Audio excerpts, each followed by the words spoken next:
Okay, let's say you want to add lots of photos same time.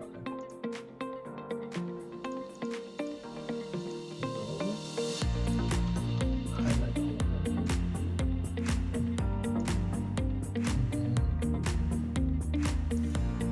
all of them. You can move one by one, or go to select all the objects and move together. Let's say unlock the photo here. Okay. Let's say over here, this here.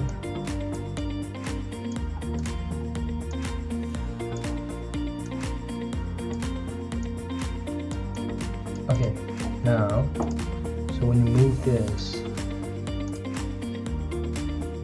let's say your photo product. Okay, all these photos are messed up. Okay. So how can you lock it? This is how you're gonna lock it.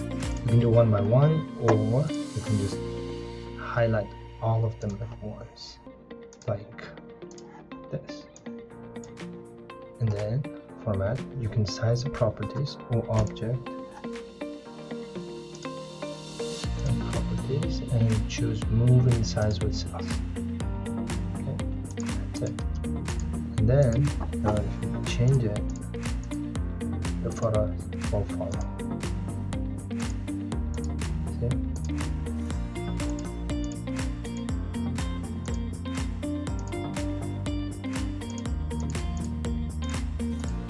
Okay, that's it. All the best.